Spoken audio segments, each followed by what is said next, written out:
What is going to Team Gradelock here? I'm your host, Rico, and I gotta say to all my wonderful, beautiful face in the world, I just miss you, love you, love you. Now, for today's video, I'm doing deck profile of Genesis. This is literally the one waifu clan that I'm ever going to touch, or that I'm ever going to SP out, or anything. I actually really enjoy playing this deck. It's really fun, it's different, it's something that I haven't really done before. The main thing that got me interested in playing Regalia Genesis is just for the fact that this deck can outdraw Great Natures, and I love playing Great Natures. If you guys know me, I'm a Great Nature guy. I love Great Natures. But if another deck can outdraw Great Natures that easily, then I'm probably gonna play it for shits and giggles. And so far, it's pretty fun. I actually like playing this deck a lot. I'm gonna break it down as much as possible. I've been playing this. So far, it's been doing really good at locals. I topped a few locals with it. If you guys saw me on the stream, I was actually playing this deck the whole time, and it done really well. So I'm gonna break it down for you guys. Starter, which is kind of like the only one. It's the only good starter Genesis. Basically, it's the engine. It's non-GB, which is good, so you can activate it early game. Basically, you put one card in the soul, and you put any Regalia, and then put the other two in the drop zone, and then you draw a card. Reason why I like it, just for the fact that again, it's non-GB, so you can activate it early game before you go against, like, say for instance you're going against Kagro, so they don't activate their Overlord's retiring effect. So this card you can activate by turn 1, turn 2, and I like it. I'm playing 4 Regalia crit because it's the only Regalia crit that I like to play. Just the fact that it goes in the soul, gives power to Regard, pretty good. Then we play for this crit, the Witch crit. A lot of people do not play it, just for the fact that it's not Regalia. I enjoy playing it just for the fact that with this build, I draw a lot, I deck in a lot, and I like sending back crits. I like sending back triggers to my deck and then shuffling it. This card comes in super clutch all the time whenever I want to shuffle my deck. If I know I have certain cards in the bottom of my deck that I want to draw into, or if I just want to put more triggers in my deck to increase the chances of me hitting triggers. So of course it's a non-Regalia unit. I do have ways to put this crit back into the deck from the grave. It's pretty easy, but again, if I soul charge it by mistake, then it kinda sucks. But it's still a good crit no matter what. 4 heal, pretty standard. We mainly use it just to counter charge because in this deck we do counter boss a lot. I play 3 draw triggers. A lot of people play 12 crit or they play 8 crit for stands. I play 3 draw triggers because from this build I'm trying to draw as much as I can early game so I can be prepared to defend myself mid game and late game. And when I say that, I mean I want to dig for my PGs. The PGs are kind of the most important cards of the deck, just for the fact that they can go back to my hand very easily. Kind of like the Gear Chronicle Arca. Since that PG can go back to your hand easily, so can the PGs for Regalia Genesis. They can go back to your hand even more easily. And again, it's not bad having cards in your hand. But in this build, I kind of want to rush as much as possible early game. So if I hit draw triggers enough, if I draw enough rear guards enough, then I'm gonna play my hand as much as possible. And then the one tech you don't have to play. I play it. I actually do use it numerous of times. I used it like probably like let's just say I use it like 18 out of 35 times I played the deck. So with this card, basically I use it to put back all my triggers, all my grade 3s, all my grade 2s that I need. I mainly use it to send back triggers. At times I look at my grave and I'm like, wow, all 60 of my triggers are in the grave. I want to put them back, and the only way to do it is the stand trigger. Well, I'm sorry, all 15 triggers. So, but that rarely happens. It only happens if the game really goes that late. If I used up both my Minervas, if I used up my GB8, then yeah, I use the stand trigger. But if the game does, I mean, again, like I said, you don't really need to use this because for Genesis, for Regalia, you want to finish your opponent as much as possible. You want to finish them by either the first or second stride. So whenever I use this, it kind of holds me back a little bit because, like I said, you don't really want to use this because you don't want to go into late game wise. But again, when you go into late game wise, it's kind of hard not to deck out. But this stand trigger actually comes in super clutch. Again, sending back triggers back to the deck. For grade 1s, we have the 4 PG. Again, this, like I said before, this PG is basically kind of like the Arca. It's kind of like an infinite loop. Say if I PG my opponent, I PG them again. There's certain cards in the deck that allowed me to soul charge cards from the grave, especially since they're Regalia. So I usually do that a lot. I usually PG early, and then I soul charge, and then I put them in from the grave to the soul. Then I soul blast them, and then I get those PGs back to my hand.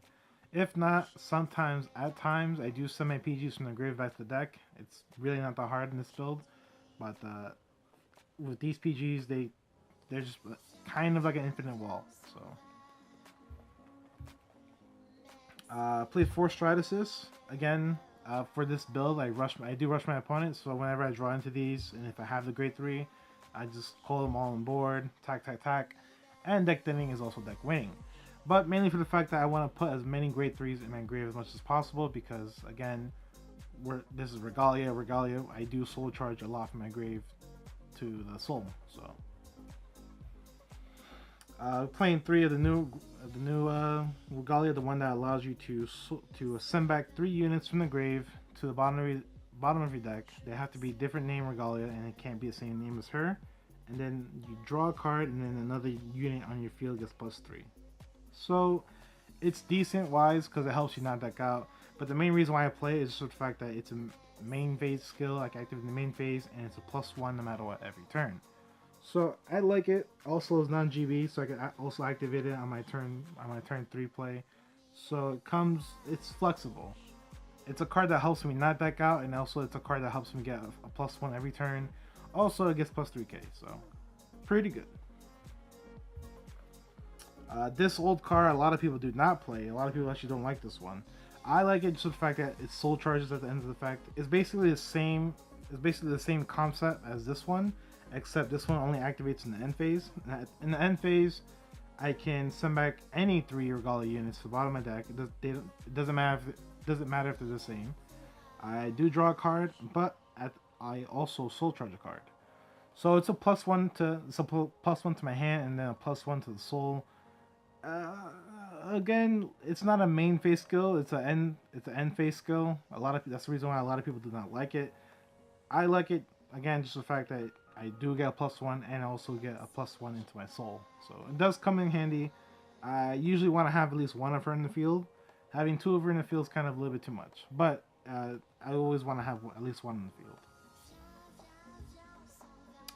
Again, we have another non-Regalia unit. This card is basically my counter charging play. So whenever I soul blast a card throughout the turn, once per turn, whatever card I soul blast, I could put that card to the bottom of the deck, and then I could counter charge. I mainly use it to send back triggers. I can send back heals, crits, draw, stand, whatever. But the main reason why I want him in the field consistently is just to make sure that I can counter charge with him. He's kind of my only way out to counter charge as much as possible, besides the heal triggers. So I play 1 of them right for now. I want to bump him up to 2, but it's kind of a little bit hard, just for the fact that he's a non-Regalia unit, and also he's a 6k. So he's a great card. Don't get me wrong. It's just he has his flaws. We played the grade 2 MVP. This lady comes in super clutch, just for the fact that a lot of my Regalia cards, they say I have to soul charge. I have to soul charge a certain Regalia. I can't soul charge the same name. This one, I can literally soul charge whatever I want. This one allows me to soul charge normal units and triggers. Other Regalia units, they say you have to soul charge normal units. So this is the one of them that allows you to soul charge Regalia triggers and Regalia units. Also, for the fact that it's a +1, you draw a card for free after doing the effect. And she's a 12k by herself, which is pretty good. Next grade 2, we have... I forgot her name. I'm just going to call it the Archer. So the Archer basically is, she goes in the soul. You always want to have at least 1 copy or 2 copies of her in the soul. Whenever you soul blast, give a unit +3. So you can consistently stack it as much as you want. If you have 3 or 4 copies of her in the soul, you can soul blast them, give +3 to the same unit, whichever you want to do. Also, her effect is whenever she attacks your opponent, if you give her, she can get +2k. But if you activate that effect at the end of the battle, end of the battle, or I think end of the turn, she goes straight to the soul. So she does soul charge herself, which is good. And again, she's a great unit to have to Soul Blast with. So you always want to make sure you have at least 1 or 2 copies of her in the Soul. I kind of see her as a beat stick early game. And God forbid if my opponent attacks her and she goes to the grave, it's very easy for Regalia to Soul Charge cards from the grave to the Soul anyways. I played the Legion Grade 2. A lot of people played the Twilight one, the promo Regalia. That one I don't like, just for the fact that the Twilight Regalia, it's an on hit. I'm not too much of a fan of it. Of course, it's great because it's the only retiring effect that Regalia actually has. But this one I prefer more because whenever this card is Soul Blasted, give your Vanguard +5. I prefer that instead of the on hit because the on hit is not a guarantee. A lot of people actually do guard early against Minerva, first turn or second turn. Well, they definitely guard her second turn anyways. But the first Minerva stride, they usually guard it anyways. So I'd rather have a big beefy Minerva than on hit Minerva that might not hit. Of course, we play 4 of the good Regalia stride. She is basically the engine of the deck. On place, of course, top 4. On place, you choose Regalia from the grave, Soul Charge it, and then you draw a card. Broken. On strike skill, basically, it's kind of +1. Reveal top 4 cards. Put 1 Regalia in the soul, one in the hand, and then the rest in the grave. Again, she's basically the engine of the deck. You always want to make sure you ride her. She does the whole thing for you. She puts cards in the grave, she puts cards in the soul, and she puts cards in your hand. So we played 2 of the old Regalia. I'm not too much of a fan of her. You mainly have her in the deck just in case, God forbid, the game doesn't go your way. If you don't ride the good grade 3, you have another grade 3 to potentially ride. This one I do potentially ride because her axe skill, her once return axe skill, is pretty decent. Basically is if Soul Blast, I think 3? Soul Blast 3 Regalia units, and then your whole front board gets the on hit. If they hit, you can Soul Charge and then draw a card.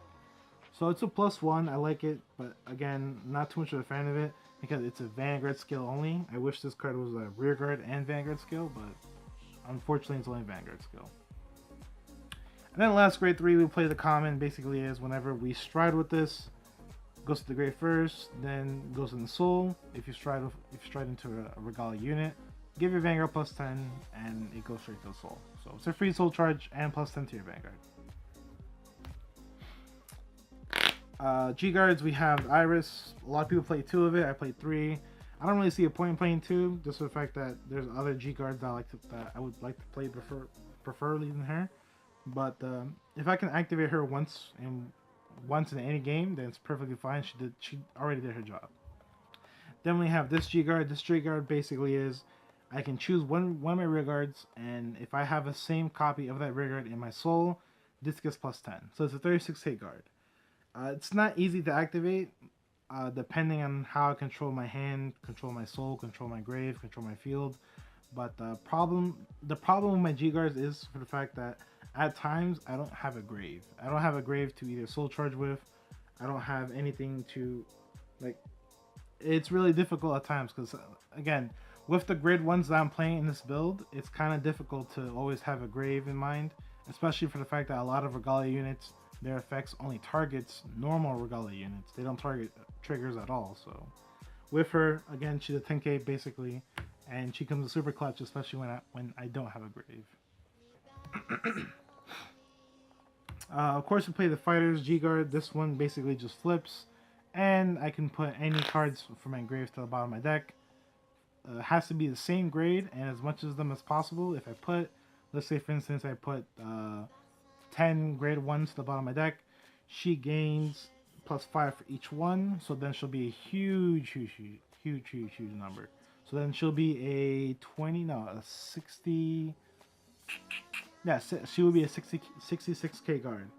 Again, she's pretty good because she can recycle my triggers, but not too much of a fan of her because, again, in this build, preferably, I always don't have a grave, so it's kind of difficult to have her effect to go off at times.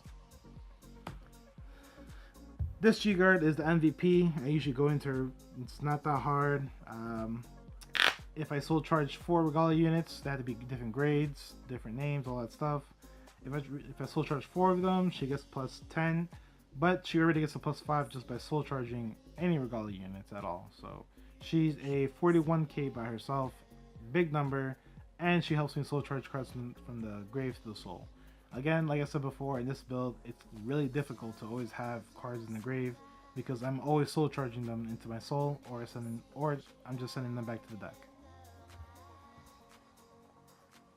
We're gonna do our 1-ofs. I play 1 Ultima. Ultima, you're not, again, I honestly don't think you need it, but if you don't have an out afterwards using Minerva, then you might need it. I went into Ultima a few times. Of course, he's the big red button. He's usually the finisher. There's not one game where I haven't won with Ultima. Ultima is a broken card, don't get me wrong. But a lot of people ask, do you really need Ultima in Genesis and Regalia? In my honest opinion, if you don't have all the Regalia strides, then yes, you need Ultima. But if you have the first old Regalia stride, the one that gains like a bazillion power and crit, then yeah, you don't need this at all then. But again, you know, if you have the money, then yeah, then get the Ultima because it's your big red button. Seabreeze, best stride in the format as always. Can't really say much about it. We play 1 of the GBA. The GBA I really don't go into, just the fact that I dump my whole soul. I only go into her if I went through all my Minervas, if I'm not comfortable going into my Ultima, if my opponent's like at 3 or 4 damage. That's the only time I actually go into my GBA, because like I said, she soul blasts everything for my soul. I can soul blast everything for my soul, make beefy columns, and she gets plus 10 in the crit herself. It's not that great, but then again, you know, she's still it's a GBA. You can't really expect much from it. Next, we play 4 of the rare Regalia. A lot of people don't like it for the fact that it doesn't really do much. For me, I think it does much. It makes beefy columns. It gives plus 4 for each card that I soul blast with, and also for the fact that if you soul blast 3 or more, you can counter charge or draw a card. Now, again, I'm not gonna explain why I don't play the old Regalia stride. Just again, in my opinion, I don't think it's that great. It just beefs up. It's just a big beefy Vanguard that can get PG'd very easily. But this one I like preferably just the fact that it beefs up column a little bit, and I can either draw a card or counter charge. Again, in this deck, you want to counter charge as much as possible, just the fact that you want to use these grade 2s as much as possible. These grade 2s are the MVP of the deck. You always want to make sure you have a counter blast for her because she can soul charge any Regalia unit. Again, other Regalia units, they only allow you to soul charge normal units, or they only send back normal units. So when you have triggers in the grave, she's the main card to call to send them back to the soul. But again, like I said, I usually use her to counter charge. At times, if I have enough counter blasts, I just use her effect to draw a card. So she's a +1 no matter what. And then the reason why we actually play Regalias is the new Minerva. This card is retarded. Just the fact that she's a re-standing Vanguard and she can re-stand my whole board. So I can potentially have 6 to 7 attacks in 1 turn with her. The soul blasting is pretty high. The cost for her effect is kind of high. But then again, in this build, in my build preferably, I always have soul no matter what. I always have 9 or 10 cards in the soul. It's really not hard to put cards from the grave into the soul. All you gotta do is just deck them as much as possible. You gotta draw your cards as much as possible. I do guard early as much as possible, or if not, my opponent attacks my rear guards. So it's really easy to have 9 cards in the soul, especially if you're on the right grade 3. Like I said, the right grade 3 Regalia unit, she's the engine of the deck. She makes sure that everything is consistently flowing. So as long as you have her as your main grade 3, it's really not that hard to go into Minerva. Her effect, obviously, Soul Blast 3, then when she attacks, Soul Blast 6, restand all Regalia units, even herself, but then she only gets 1 drive. Doesn't really matter if she only gets 1 drive, it just matters that I'm having 3 more attacks, and one of them is a Vanguard, who can potentially hit a crit trigger, draw trigger, or stand trigger. Mainly want to try to hit a crit trigger. But again, she's just one of the main reasons why Regalia is just so good right now.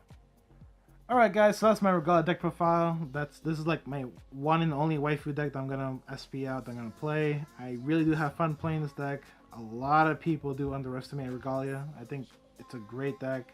This deck draws crazy amount of cards. Like, it's not even fair.